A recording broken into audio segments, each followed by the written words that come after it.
ولا تكرهوا فتياتكم على البغاء إن أردنا تحصنا. بعض البنات داخل البيوت تبكي تتألم. لما؟ بسبب أبيها وأمها تريد أن تتزوج، وبعض البنات هي جزء من المشكلة عياذا بالله تبارك وتعالى.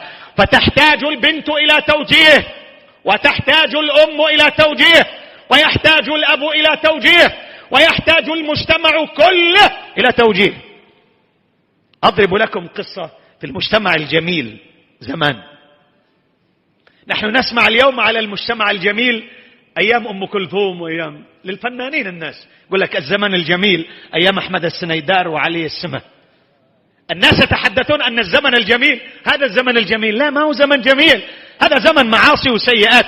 الزمن الجميل هو زمن الطيبين الصالحين أصحاب قيام الليل وصيام النهار. أضرب لك حديثا قصة أيام الزمن الجميل فعلا في عهد التابعين. عبد الله بن أبي وداعة رضي الله عنه ورحمهم الله في زمن سعيد بن المسيب، تسمعون عنه، إمام من أئمة التابعين، فقيه من فقهاء المدينة في عصره، وسيد من سادات التابعين عليه رحمة الله. رجل عنده بنت، هذه البنت حافظة قرآن، ما هي مثل بناتنا يا الله أي كلام. أحيانا يتزوج بها والهاتف مليء بالأفلام والمسلسلات. هذه بنت سعيد فقيهة عالمة. سعيد يدرس في المسجد، وفي يوم من الأيام يتأمل سعيد بن المسيب في حلقته فلم يجد طالبا من طلابه. تغيب الطالب 3 أيام، وبعد 3 أيام جاء الطالب فسأل سعيد الطالب قال له: أين كنت يا عبد الله؟ قال: تأيمت. ما معنى تأيمت؟ يعني ماتت زوجتي. قال له سعيد بن المسيب: هل تزوجت؟ قال: لا.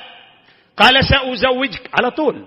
شوف على مجتمع، هذا المجتمع الجميل، هذا المجتمع الطيب. الآن يريد منك سيارة 2023، ويريد منك فلة على 3 جولات، وكأنك يعني عجيب. قال له: سأزوجك بابنتي التي خطبها عبد الملك بن مروان لابنه الوليد بن عبد الملك بن مروان. تخيل حينما يأتي لك شخص يقول: أنا سأزوجك بابنتي التي خطبها الرئيس وأنا رفضت أن أزوج الرئيس. أنت ما ستتخيل هذا، يمكن ما تركب معك. إذا كان سعيد بن المسيب رد أمير المؤمنين، وأنا من أنا معقول يزوجني؟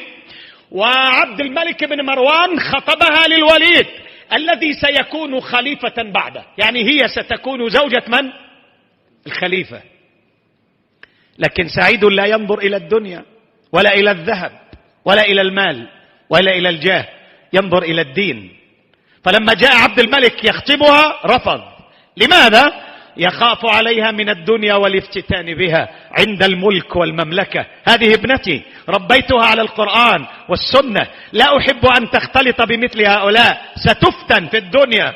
قال: يا عبد الله. قال: نعم. قال: سأزوجك بابنتي التي خطبها عبد الملك بن مروان لابنه الوليد. عبد الله بن أبي وداعة ما صدق، يعني معقولة يزوجني؟ اتفقوا في نفس المجلس على درهمين يزيدان أو ينقصان، هذا مهرها.